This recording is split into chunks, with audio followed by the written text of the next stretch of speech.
오늘 미국 별난 사는 우리에게도 이런 대통령이 필요했었다. 미국 건국의 아버지 조지 워싱턴입니다.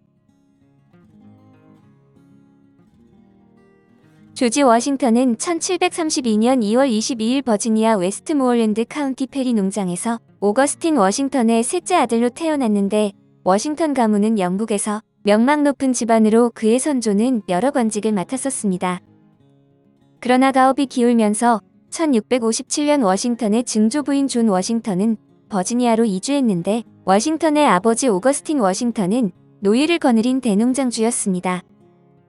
손에 꼽을 만큼 부유하다고 할 수는 없지만 집안 형편은 꽤 괜찮은 편이었으며, 유년 시절 조지 워싱턴은 아버지에게서 많은 사랑을 받았고, 이는 워싱턴의 계몽 사상에 큰 영향을 미쳤습니다. 반면에 어머니 메리 볼 워싱턴은 현명하고 대범한 성격으로 의지가 강했지만 따뜻한 정은 부족했는데, 어린 워싱턴은 어머니의 다소 거친 교육 방식에 답답해하고 우울해했으며 그 영향으로 일찍 철이 들었다고 합니다. 7살에서 15살 때까지 워싱턴은 현지 교회와 윌리엄스 선생에게서 교육을 받았는데, 그는 특히 수학에 강한 흥미를 보였고 계산과 측량에 뛰어났습니다. 워싱턴의 이복형 로렌스 워싱턴은 영국 보병대 장교로 여러 전쟁에 참여했는데, 그의 모습에 감동한 워싱턴은 늘 로렌스를 영웅으로 생각하며 존경했습니다. 그러나 1743년 4월 워싱턴의 아버지가 병으로 세상을 떠나면서 집안 형편이 갑자기 어려워져서 워싱턴은 당시 영국으로 유학을 가고 싶었지만 그럴 기회가 없었습니다. 그런 그에게 형 로렌스는 많은 가르침과 따뜻한 관심을 주었고, 멘토나 다름없던 형의 영향으로 워싱턴은 배움의 길을 계속 이어나갈 수 있었습니다. 그는 신생 분야인 토지 측량학에 관심을 보이면서 빠르게 관련 기술을 습득해 16의 어린 나이에 토지 측량 기사가 되었고, 로렌스의 처남 조지 페어팩스 대령과 함께 토지 측량 일을 했습니다. 몇 달 동안 힘겨운 과정을 거치며 워싱턴의 업무 능력은 눈에 띄게 향상되었고, 1749년 여름에 정부에서 인가한 정식 측량 기사가 되었습니다.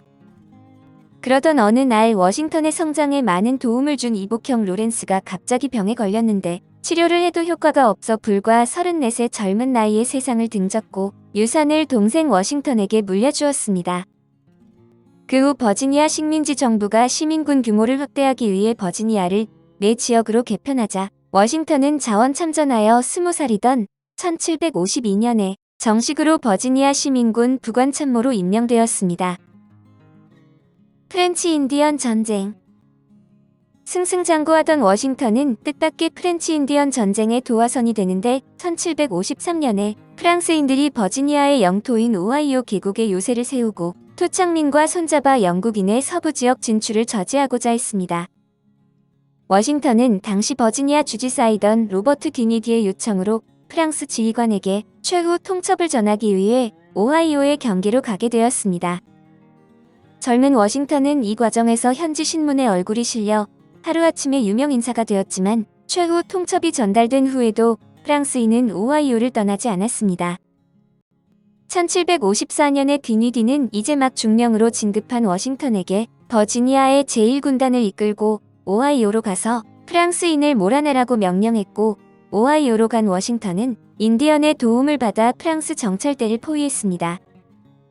이때 소규모 접전을 벌인 끝에 프랑스인 대부분이 전사하거나 부상당했는데, 이 전투는 워싱턴이 단독으로 지휘한 첫 번째 전투로 초보 지휘관이지만 뛰어난 군사 지휘 능력을 유감없이 발휘한 기회였습니다. 그 후 워싱턴은 이곳에 네세시티 요새라는 군사 요새를 세웠으나 공격해온 프랑스군을 막아내지 못했는데, 설상가상으로 그를 돕던 인디언이 갑자기 태도를 바꿔 이번에는 프랑스인을 지원했습니다. 그 결과 워싱턴은 뼈아픈 패배를 경험하는데, 눈 깜짝할 사이에 요새가 함락되어 어쩔 수 없이 투항하며 워싱턴이 프랑스군 지휘관을 암살했다고 인정하는 문서에 서명을 하게 됩니다. 이 문서는 영국과 프랑스 간의 분쟁을 일으키는 계기가 되었고, 프렌치 인디언 전쟁으로 불리는 이 전쟁에서 7년 전쟁이 비롯되었습니다. 얼마 후 워싱턴은 앞으로 1년 동안 오하이오로 돌아오지 않겠다는 조건으로 풀려났는데, 버지니아로 돌아온 후 짧게 은둔 생활을 하게 됩니다. 영국 군대에 합류하고 싶은 마음은 간절했지만 당시 식민지 정부에는 관심이 없었기 때문인데 드디어 1755년에 포부를 실현할 기회가 찾아왔습니다. 정부에서 원정군을 조직해 오하이오 강 상류에 있는 듀켄 요새를 빼앗겠다고 선언한 것으로 워싱턴은 이 원정군에 자원을 했습니다. 듀켄 요새를 두고 프랑스군과 맞붙은 머논거일라 전투에서 원정군은 거의 전멸했고 지휘관도 그 자리에서 전사를 했습니다.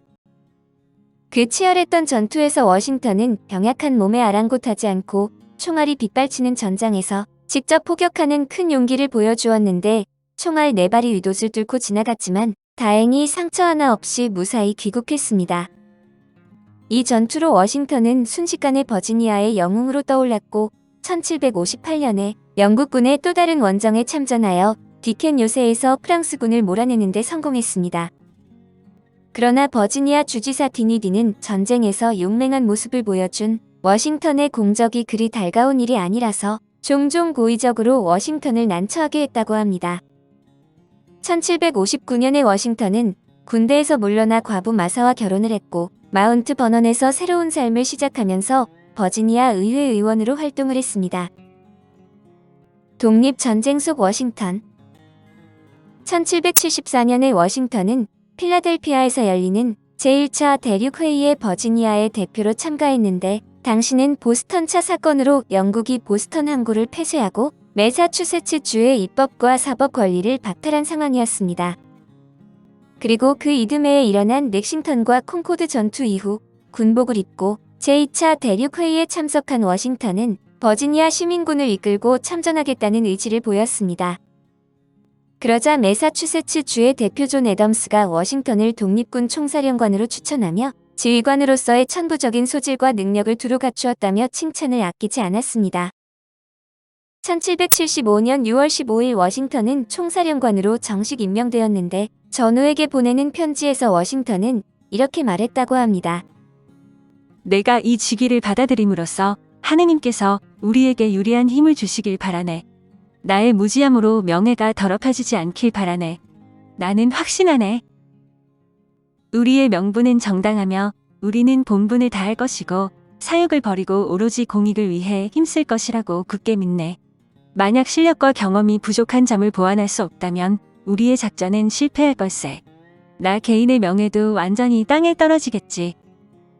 그리고 7월 3일에 워싱턴은 매사추세츠의 케임브리지에서 독립군 총사령관으로서 선서를 했는데 첫 과제는 시민으로 조직된 독립군을 어떻게 용감무쌍한 부대로 바꿀 수 있는가였습니다. 시민군이 보스턴 포위전에서 승리를 거두긴 했지만 그 과제를 수행하는 것은 절대 쉽지 않은 과정이었는데 속에 숨은 문제점을 파악한 워싱턴은 독립군을 재편성했습니다. 그 후 워싱턴의 탁월한 지휘력과 통솔력으로 시민군은 전쟁다운 전쟁을 치렀고 차츰 여러 중대한 전투를 치르면서 워싱턴과 미국 독립군의 승리도 하나씩 쌓여갔습니다. 1781년 10월 19일 요크타운 전투에서 워싱턴이 이끄는 독립군이 결정적인 승리를 거두었는데 워싱턴은 혁명의 승리를 눈앞에 두고 신생 국가인 미국에 어떤 정부를 세울 것인가 라는 두 번째 과제에 직면했습니다.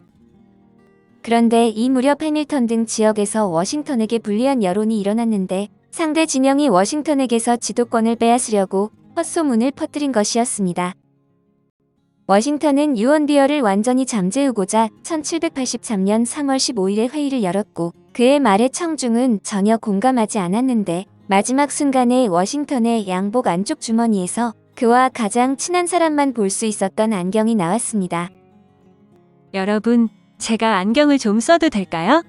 조국을 위해 전쟁을 하다 보니 이제 머리는 하얗게 샜고 눈은 장님이 될 정도로 침침해졌습니다.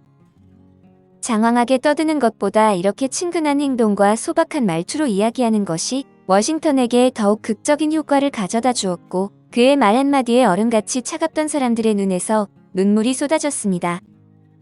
1783년에 파리 조약을 체결하면서 영국은 미국의 독립을 인정했는데 워싱턴은 독립군 총사령관으로서 독립군을 해산하며 피투성이가 되어 용감하게 싸운 병사들에게 흥분한 어조로 연설을 했습니다. 왕으로의 추대를 거부하다. 요크타운 전투 이후 워싱턴은 더욱 명성이 드높아졌으며 북아메리카의 거의 모든 시민이 그를 신처럼 떠받들며 구세주라고 불렀습니다. 한편 새로 세워진 연방정부는 전쟁에 투입된 비용을 부담할 수 없을 정도로 실질적인 힘이 없었는데 독립군 내에서 연방정부에 반대하는 움직임이 일어나며 군 주제를 도입하자는 여론이 확산했습니다. 심지어 워싱턴을 왕위에 올리자는 의견도 공개적으로 제기되었는데 1782년 5월에 워싱턴은 부하인 루이스 니콜라 대령에게서 군사 독재의 정치 체제를 제안하는 편지를 받자 이런 답장을 써보냈습니다. 나는 전혀 생각지도 못한 의견일세. 자네의 편지를 읽는 내내 놀라움을 금치 못했네.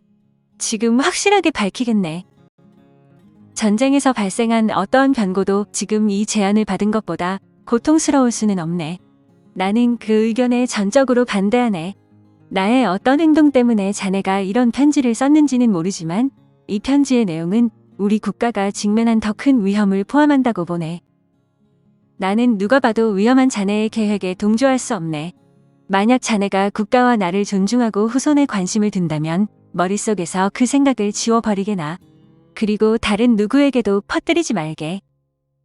1783년 12월 23일 워싱턴은 연방의회에서 군 통수권을 내놓았는데 연방은 메릴랜드주 아나폴리스 의회에서 회의를 한 후 워싱턴의 사임을 받아들였고 워싱턴은 다음과 같은 짧은 퇴임사를 밝혔습니다. 대륙 회의의 개최를 진심으로 축하합니다. 이제 저에 대한 신임은 거둬주시고 국가를 위해 봉사하는 짐을 내려놓을 수 있게 해주십시오. 그동안 위원회에서 제게 맡긴 일을 모두 완수하고 저는 이제 이 무대를 떠나려고 합니다. 직책을 반납하고 공직 생활의 모든 일을 그만둘 것입니다.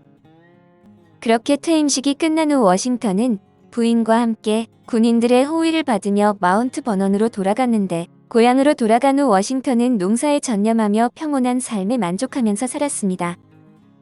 그는 모든 인터뷰 요청을 거절하고 어떠한 형식으로든 자기 개인의 공적에 대한 찬양을 거부했으며 오직 버지니아 의회에서 통과한 결의에 따라 자신의 반신 조각상을 제작하는 것만 받아들였습니다. 워싱턴은 사령관의 자리에서 완전히 내려와 이후 자유로운 삶을 살 수 있었으나 한 명의 애국자로서 여전히 신생 국가를 위해 함께 싸운 병사들에 대한 막중한 책임감과 국가의 미래를 항상 생각했다고 합니다. 초대 대통령 연방의 폐단이 점차 드러나면서 1787년에 필라델피아에서 헌법제정회의가 열렸는데 1차 회의에서 의장으로 선출된 워싱턴은 헌법 제정에 적극적으로 참여했습니다. 1788년 11월 제정된 헌법이 정식으로 효력을 발휘하면서 북아메리카에서 신흥 연방 국가가 정식으로 탄생했는데 헌법에 따라 1789년 1월 첫째 주 수요일에 대통령 선거를 실시하기로 했습니다. 당시 워싱턴은 일반 투표율에서 압도적인 1위를 차지했고 2월 첫째 주 수요일에 치러진 선거인단 투표에서 워싱턴은 69표 만장일치로 미국 초대 대통령으로 선출되었습니다. 각 주에서 선출된 선거인단은 각각 2표씩 행사할 수 있었는데 모두 1표씩을 워싱턴에게 투표한 것으로 나머지 1표는 나머지 후보들에게 갈렸는데 그중 가장 많은 표를 얻은 존 애덤스가 부통령이 되었습니다. 1789년 4월 16일 워싱턴은 그간 조용한 생활을 하며 지낸 마운트 버넌을 떠나 뉴욕으로 향했고 대통령 취임을 준비했고 72페이지에 달하는 취임 연설 원고를 직접 작성했습니다. 여러 번 수정을 거쳐 최종적으로 20분 분량의 연설문이 완성되었는데 1789년 4월 30일에 뉴욕에서 조지 워싱턴의 대통령 취임식이 성대하게 거행되었습니다. 오전 9시 미국 각지의 교회에서는 엄숙한 기도 의식이 진행되었고 하느님께 새로운 정부에 대한 축복을 기원했으며 오후 12시에 워싱턴은 예복을 차려입고 국회에서 보낸 전용 마차에 올라 연방 건물로 이동했습니다. 대통령 선서 의식을 한 후 상하원 의원들 앞에서 취임사를 낭독했는데 이 연설은 미국 역사에서 중요한 문서의 하나로 전해집니다. 대통령 취임 후 워싱턴은 국무장관의 토머스 제퍼슨, 전쟁장관의 헨리 녹스, 재무장관의 알렉산더 해밀턴, 연방 최고재판소 장관의 존 제이, 법무장관의 에드먼드 랜돌프를 임명했습니다.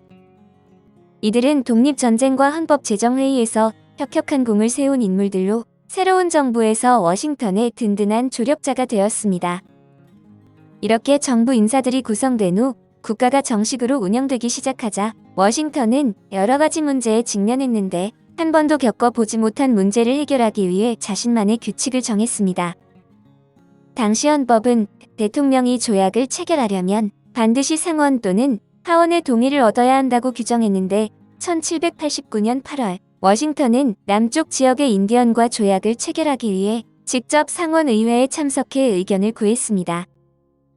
그런데 밖에서 시끄러운 소리가 나자 의원들이 그의 연설에 집중하지 않았고 화가 난 워싱턴은 바로 자리를 박차고 나갔는데 다음 회의에 워싱턴은 참석하지 않고 비서를 통해 자세한 자료를 제출하기만 했습니다.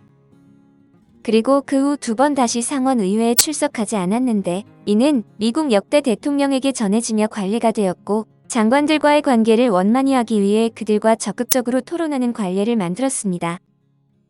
해밀턴의 활약으로 미국의 재정 문제는 순조롭게 해결되었고 제퍼슨의 노력으로 미국의 외교 문제도 정상 궤도에 들어섰는데 이 두 사람은 워싱턴의 가장 유능한 조력자였습니다.